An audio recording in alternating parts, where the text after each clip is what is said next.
Great to see you both, gentlemen. David, welcome back to the set after a prolonged absence. Thank you. Good to have you Yeah, back. it's good to be back. It doesn't sound like you think earnings itself are at broad risk. So the earnings story has been very interesting. And one of the things we always go back to is that when it comes to earnings, it's really the nominal growth environment that matters, right? It's not necessarily about real growth. And so when we look at where the pricing pressure is, right, and this is all a story about margins, there are clearly some prices that can be passed along, and there are others that can't be passed along. Wages are going to be an issue. It's very difficult to pass along higher wages, and we've seen that really starting in the fourth quarter reports that we got at the beginning of this year.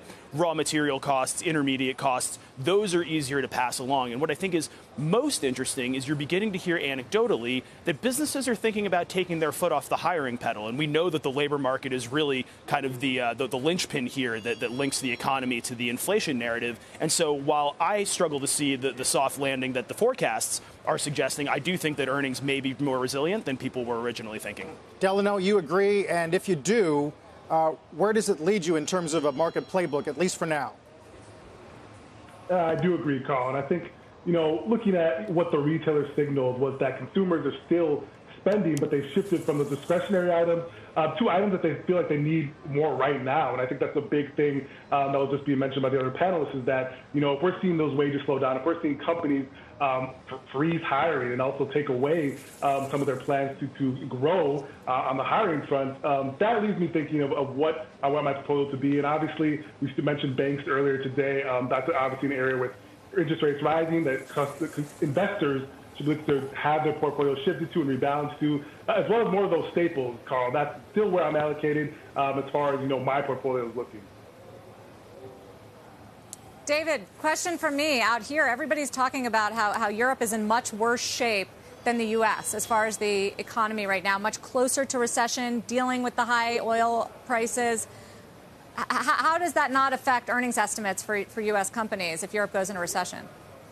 So it does, but I think that the thing to keep in mind on recession is this is more of a late 2022, early 2023 phenomena, both in the United States as well as in Europe. We know that commodity prices and energy prices are really the issue here, but winter, as you alluded to with, Davos in May is much more pleasant. Winter has, for the most part, run its course. And so, the economy is fragile, and we do think that the risk of recession will build as we move closer to the end of 2022. But I think for the market right now, to me, everybody knows what the bad news is, right? High commodity prices, fragile situation in Europe, inflation, wages, super tight labor market, more hawkish Fed.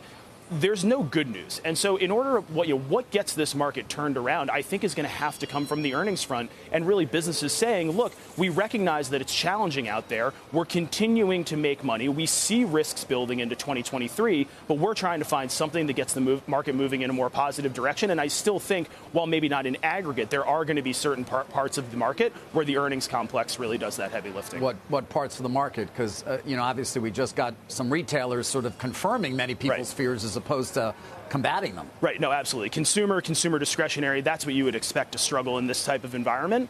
I think that the tech names are going to come through. I think the fact that you're hearing they're pulling back on hiring is going to allow them to defend their margins, and that's been the story really all along.